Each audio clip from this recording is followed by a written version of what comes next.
I know this may look like daytime drinking, but I can explain everything, because this is weekly navel-gazing. Cheers.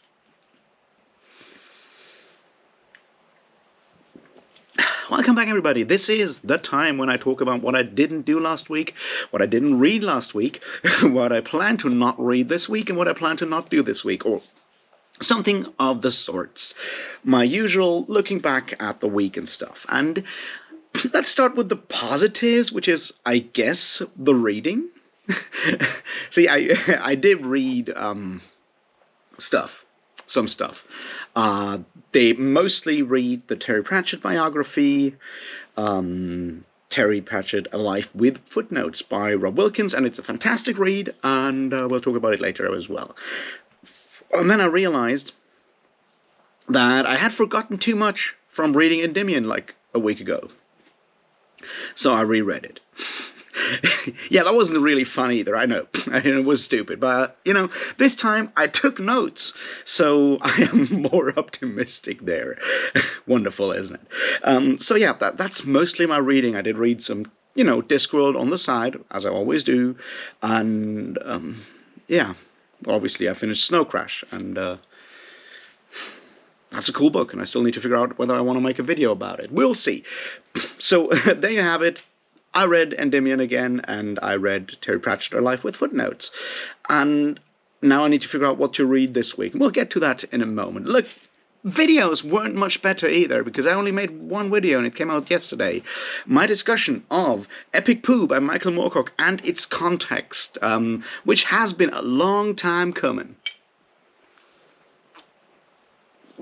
Like, I've been thinking about talking about that essay for months, I guess. And finally, I couldn't wait any longer because I made the mistake of looking for other versions of that, like other discussions on BookTube, and I ended up with one that annoyed me no end, and that got me enough energy to go and read the essay 5 times until I figured out what I wanted to say, and then it took me like 2 more days to actually record it. So there you have that one video I made last week, and I recorded another one that will be out this week.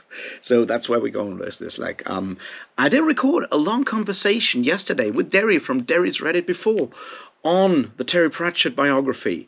It's really good. It was a lot of fun. It was lovely. You should go and subscribe to Derry's channel if you're into Realm of the Elderlings or Discworld, because she knows a lot and she talks a lot about it. It's lovely. The video will go up tomorrow if nothing terrible happens. So there you have already one video coming out this week, and hopefully the one on Endymion. I have made notes. It's not a structure yet, and I hope I will actually remember where I saved those notes so I can look them up when I plan the video. But that's sort of the plan for another video for this week. Will be talking about Endymion, to keep on going in that series about the downfall of Dan Simmons. Videos beyond that, I have no idea. But I'll be in a live discussion next Sunday. I'll put the link down below. It's the Day of Might, and Liam over at Liam's Lyceum has invited me, among other people, to talk sword and sorcery, and I'm super excited about that. It's next Sunday, at, 8 p.m. my time, I think, which I have no idea what that is in all your different time zones, but stay tuned for that. It's going to be really cool, and I hope I'll see all of you there. And you go and subscribe to Liam's channel, because he's awesome. I'll put a reminder on the community tab later this week as well. There you go. There's like 2 things with me this week already. Isn't that fun?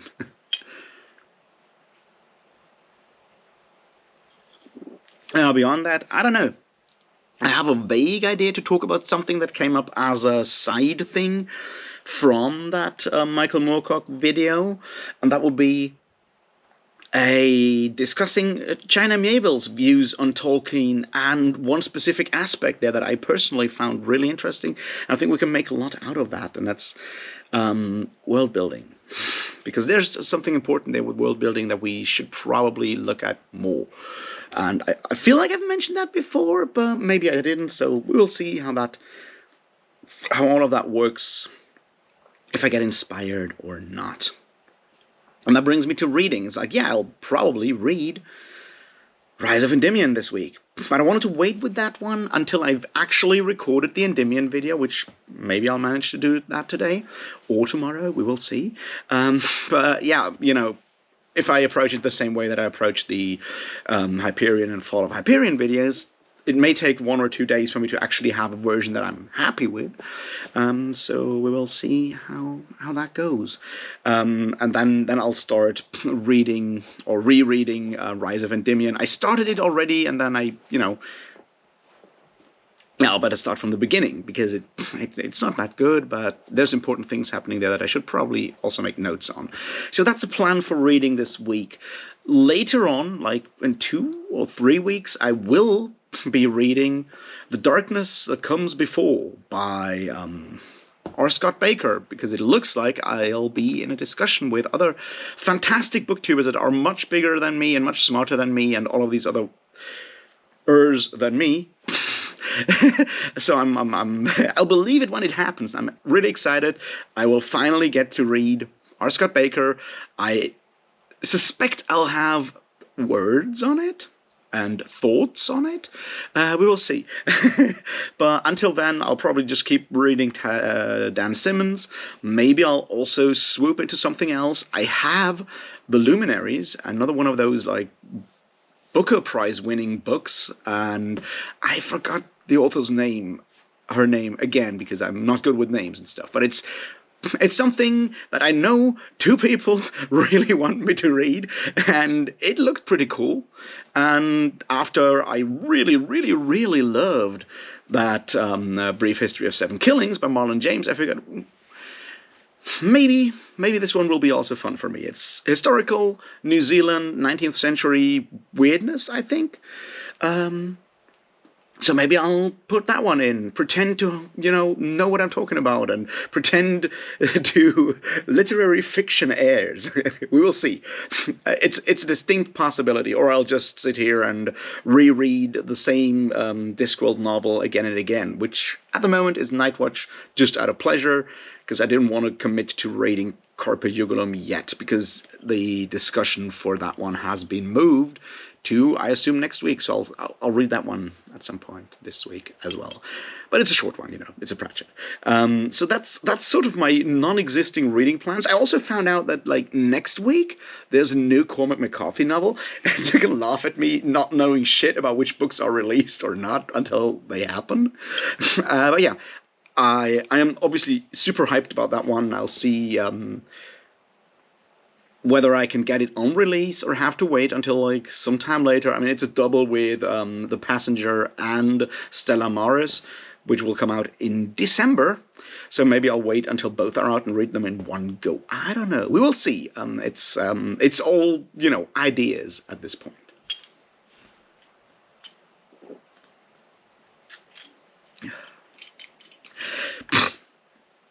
So there you have it. Why didn't I do more last week? Like I was sick.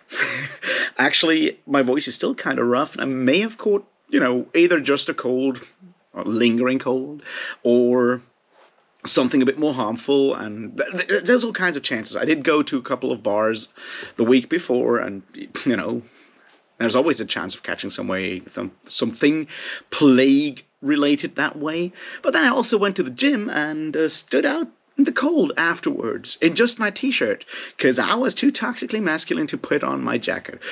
And that's a surefire way to stay healthy and become the Ubermensch. I clearly should work on my motivational speaker, health guru speeches here, but no, it was a dumb thing to do, and it may have triggered the cold. But I spent the last week, sleeping a lot because I had fever and not recording videos because my voice broke fairly early. And when you listen to that collaboration I did with the chat I did with Derry yesterday, you can hear me coughing a lot. Yeah, so that's another issue that happened last week. So maybe that's partly why I was slower than usual. If you're already feeling down and slow and depressed and whatnot like me, then having that almost real excuse to not do stuff does really work well.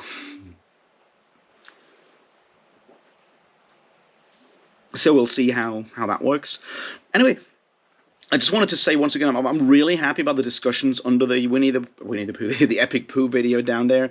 I really enjoy that. I hope I could, give people like more of a perspective, and hope we can further that, because like recently it seems I've been on a bit of a roll. Like videos have been doing really well. I got asked to partake in discussions, which, wow, is a new one for me. And yeah, subscriber numbers have gone up as well. It's like I'm 75 or something like that subscribers away from the magical 1,000. Maybe I should start thinking about what we can do when I reach that. I was like, should I try to live stream, and y'all can drop in and ask me stupid questions about the universe, or maybe can do something else. I don't know. It's obviously going to take another like 2 months or whatever, but the 1,000 before the end of the year might be doable. So maybe I should actually start thinking about that, because in December would also be my 2-year anniversary on BookTube, I think. I would have to check when I actually uploaded the first video. Like, in my brain, it feels like December 2020, somewhere around there. so we will see. It's one of those things I need to figure out. But it might, we might do something like celebrating 2 years on BookTube and possibly the 1,000 subscribers in one go. Maybe I can actually try the live stream thing, or something else. Just something to keep in mind for the future. And it kind of feels weird to get close to that. I'm like, maybe people will take me seriously as an actual booktuber because I have more numbers up there, and maybe that's bullshit. But we've spoken about that before, that as much as you try, it's very difficult to escape those numbers, because YouTube is rubbing those numbers in as much as possible, because they want, I've talked about that before, they want you to play that numbers game, because they want us creators to put up more stuff that pulls more views, because that's how they make their money. So they drive that and drive that and drive that, and it's not good.